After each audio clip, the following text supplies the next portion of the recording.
안녕하세요. 오늘은 요한계시록 17장 1절에서 6절 말씀을 가지고 짐승을 탄 음녀라는 제목으로 말씀을 나누겠습니다. 1절 보면은 또 일곱 대접을 가진 일곱 천사 중 하나가 와서 내게 말하여 이르되 이리로 오라. 많은 물 위에 앉은 큰 음녀가 받을 심판을 내게 보이리라. 큰 음녀의 심판을 예고하는 말씀입니다. 에베소서 2장 2절에 보면은 그때 너희는 그 가운데서 행하여 이 세상 풍조를 따르고 공중의 권세 잡은 자를 따랐으니 곧 지금 불순종의 아들들 가운데서 역사하는 영이라. 공중 권세 잡은 자, 사단의 역사가 있습니다. 본문은 큰 음녀로 표현을 하고 있습니다. 큰 음녀에서 음이라는 말은 포르노라는 헬라어 어원을 가지고 있습니다. 포르노 세계의 지배자입니다.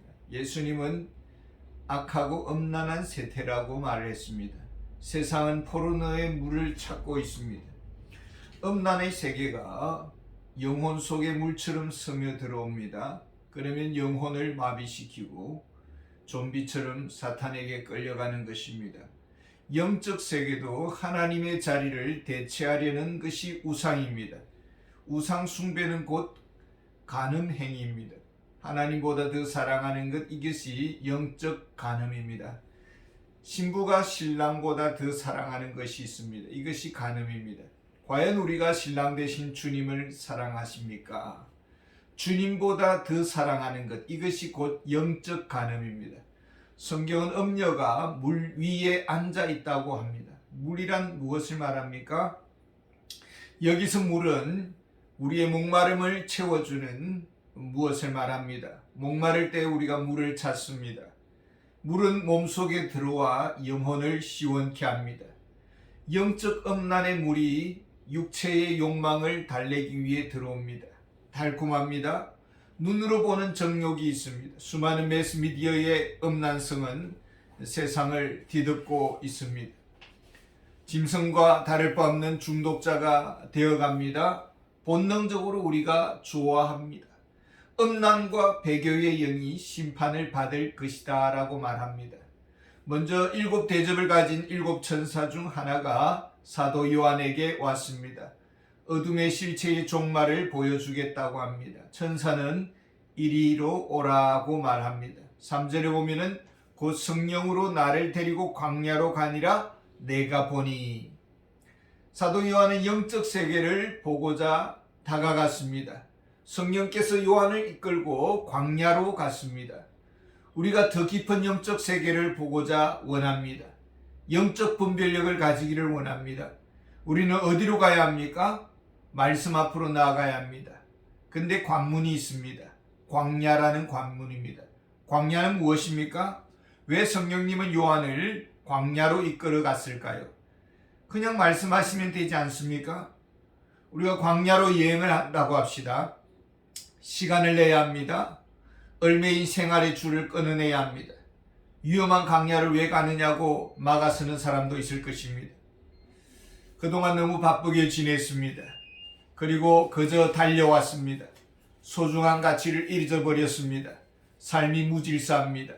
하나님과의 관계를 회복하고자 원합니다. 영적 생명으로 숨쉬기를 원합니다. 예수님은 새벽 미명에 한적한 곳으로 갔습니다. 기도하기 위한 공간이었습니다. 하나님과 독대하는 장소, 은혜의 생수가 흐르는 장소, 하나님의 음성이 들려오는 고요한 곳으로 가야 했습니다. 우리가 바쁘다고 식사를 건너뜁니다. 이것이 습관화됩니다. 이제는 점점 면역성이 떨어집니다. 몸이 허약해집니다. 광야는 삶의 가치를 깨달아가는 과정을 말해주고 있습니다. 성경 읽기라는 경건 훈련이 있습니다. 내일로 미룹니다. 그리고 이불 속에서도 기도를 합니다.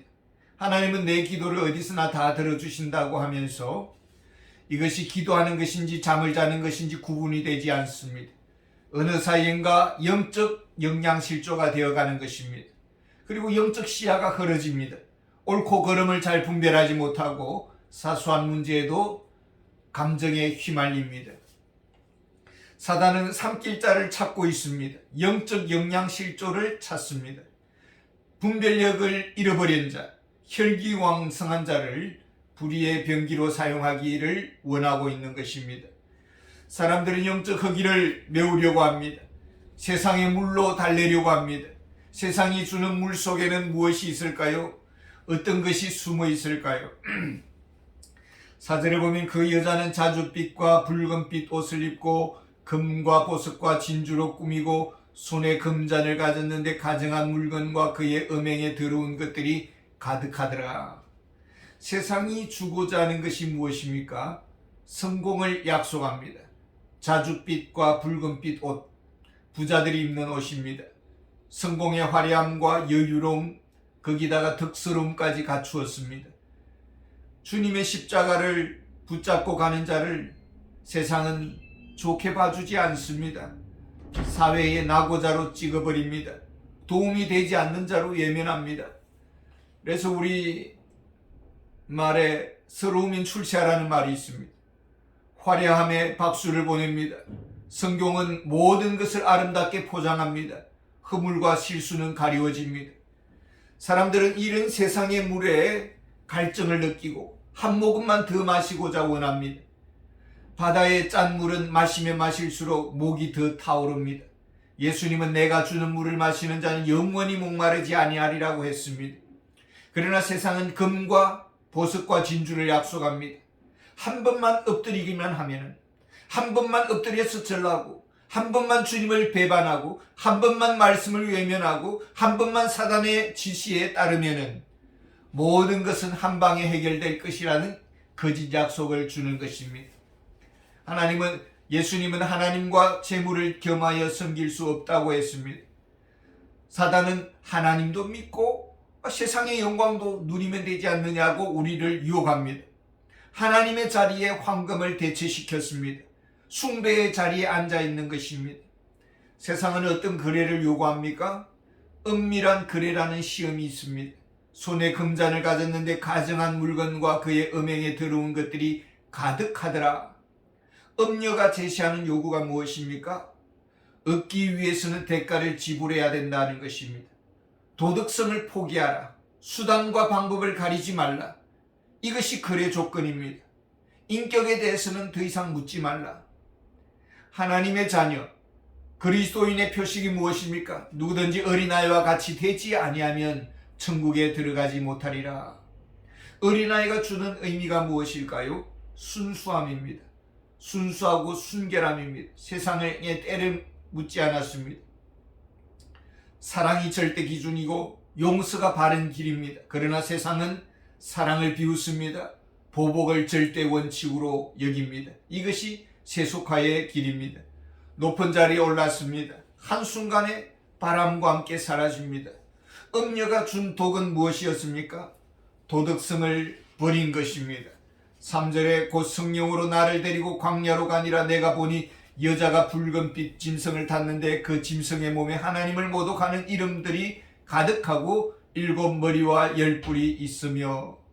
주님은 십자가를 지셨습니다. 좁은 길을 가셨습니다. 낮은 자리에 임하셨습니다.